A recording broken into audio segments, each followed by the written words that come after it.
Méthode pour faire les tableaux, donc les tableaux sous InDesign. Donc sur votre espace de travail, vous allez dans le menu tableau, créer un tableau. Donc là, on choisit le nombre de lignes, le nombre de colonnes. Donc là, je vais prendre 4 et 1. Voilà. Ensuite, on dessine le tableau. Alors, un premier problème, tout de suite, pensez à agrandir la zone de travail. Parce que j'ai constaté plusieurs fois que sur la dernière ligne, il a fait pas apparaître. Regardez, si je descends, vous voyez, si je remonte mon bloc, hop, ma quatrième ligne disparaît complètement. Alors on a l'impression qu'elle n'est pas là, mais elle est juste cachée parce qu'il ne peut pas l'afficher en entière. D'ailleurs, vous avez l'information comme quoi il y a un texte caché. C'est la dernière ligne qui est cachée. Donc voilà, donc on fait bien attention à ça. Ensuite, vous voyez, on a notre cellule, excusez-moi, notre tableau avec les lignes, et donc on peut considérer une cellule, deux cellules, trois cellules, quatre cellules, donc une ligne, deux lignes, trois lignes, quatre lignes, et donc sur une colonne. Alors, quand je déplace mon curseur en mode texte, ici j'ai une flèche. Ma flèche, ça veut dire que je sélectionne tout le tableau.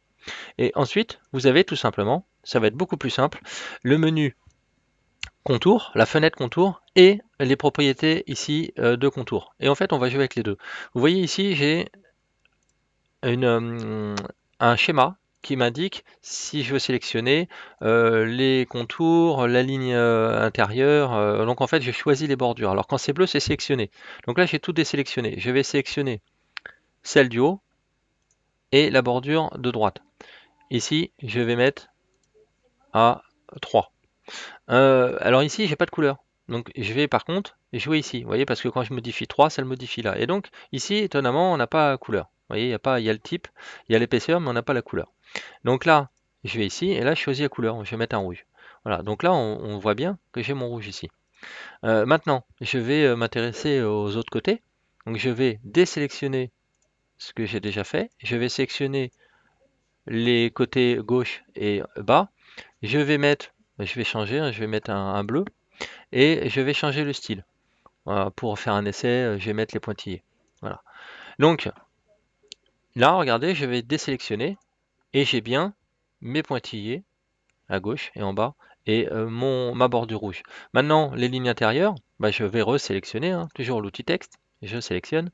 Donc là, je vais tout sélectionner et je vais prendre uniquement les lignes intérieures. Et cette ligne intérieure, je vais lui demander de la faire en, par exemple, 0,5, 0,25 même. Et puis c'est tout. Donc vous voyez ici, hop, on a bien notre fameux tableau où on a personnalisé les bordures. Donc ça c'est la méthode, je dirais, la plus simple. On va utiliser tout simplement contour et l'outil texte. Voilà. Et on a le fameux petit symbole, la petite fenêtre de schéma. Ça c'est la méthode la plus simple. Donc la méthode qui est assez...